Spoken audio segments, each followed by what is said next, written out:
అమరావతి అమరావతి పునఃప్రారంభం సందర్భంగా 34,000 ఎకరాలు ఇచ్చి 29,000 పైచిలకు రైతులు గత 5 సంవత్సరాలుగా నలిగిపోయి ఇక్కడికి వచ్చి రోడ్ల మీదకి వచ్చి ముళ్ళ కంచెల మధ్యలో కూర్చొని పోలీసు లాఠీ దెబ్బలు తిని కేసులు పెట్టించుకొని ఇంట్లో పెద్దవాళ్ళని కానీ చాలామందిని 2,000 పైచిలకు రైతులు ప్రాణాలు కోల్పోయి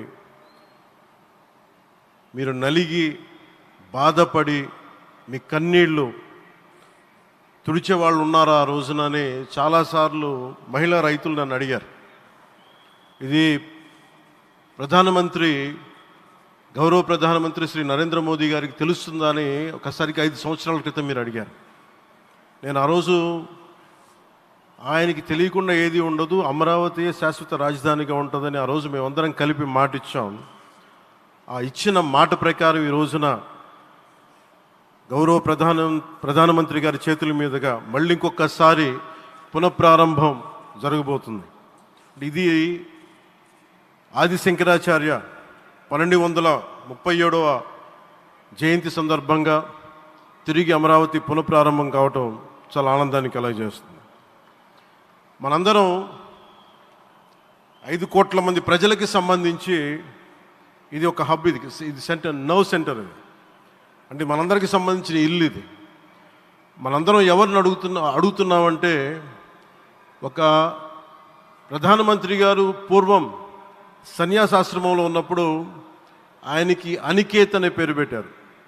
అనికేత్ అంటే అర్థం పరమశివుడు, ఇల్లు లేనివాడని.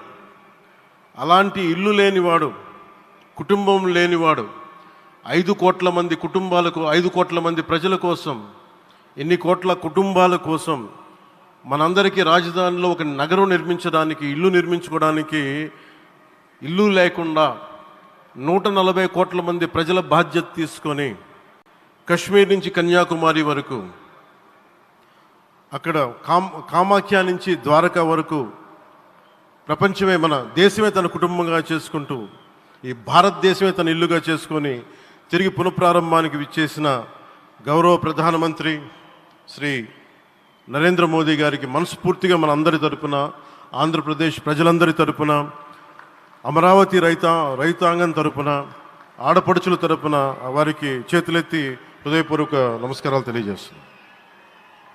దివిసీమ తుఫాన్ వచ్చి అందరి ఆశలను తుడిచిపెట్టేసినట్టు గత ప్రభుత్వం రాష్ట్రం మరియు అమరావతి భవిష్యత్తుని తుడిచిపెట్టేసింది. అమరావతి అంటే పరదాలు, సెక్షన్ 30, సెక్షన్ 144 మాత్రమే గుర్తుకొచ్చేలా పనిచేశారు. నువ్వు ధర్మం కోసం నిలబడితే ధర్మం నువ్వు నిలబడేలా చేస్తుంది అనే విధంగా ఆ రోజున అమరావతి రైతులు, రాష్ట్ర ప్రజలు ఈ ధర్మ యుద్ధంలో విజయం సాధించారు.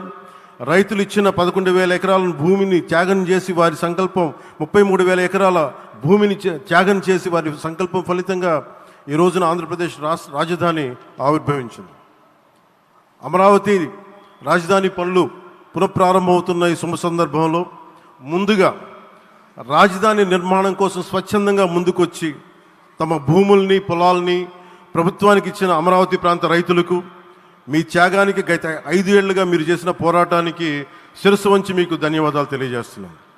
గత 5 ఏళ్లుగా రాజధాని నిర్మాణం నిలిచిపోయి రాజధాని తరలిపోతుందనే సమయంలో రోడ్ల మీదకు వచ్చి 5 కోట్ల ప్రజల తరపున రైతులు, మహిళలు, విద్యార్థులు చేసిన పోరాటం, మీరు పడిన అవమానాలు, మీపై పడిన గాయాలు ప్రతి ఒక్కటి మా మనసులో ఉంది. ఆ రోజున దివ్యాంగులను కూడా లాఠీ దెబ్బలు నా గుండెలు ఇంకా సజీవంగా ఉన్నాయి. ఆ బాధ మేము మర్చిపోలేదు, ఎవరిని మర్చిపోనివ్వలేదు. అందుకని దానికి సజీవ సాక్షి ఈ రోజున తిరిగి పునఃప్రారంభానికి గౌరవ ప్రధానమంత్రి గారు రాక, ఆ రోజున మహిళలు, విద్యార్థులు చేసిన పోరాటం, మీరు పడిన అవమానాలు, మీపై పడ్డ గాయాలు ప్రతి ఒక్కటి మనసులో ఉంది. మీ త్యాగాన్ని మేము మర్చిపోం. మీరు చేసిన త్యాగానికి జవాబుదారీగా ఉంటాం. బాధ్యతగా అమరావతి నిర్మాణం జరిగేలా సాయశక్తుల ఈ కూటమి ప్రభుత్వం కృషి చేస్తుంది. అమరావతి రైతుల త్యాగాలను హృదయపూర్వకంగా స్మరించుకుంటూ వారి ప్రతినిధులుగా ఇక్కడకు విచ్చేసిన రైతులకి నా ప్రత్యేక నమస్కారం.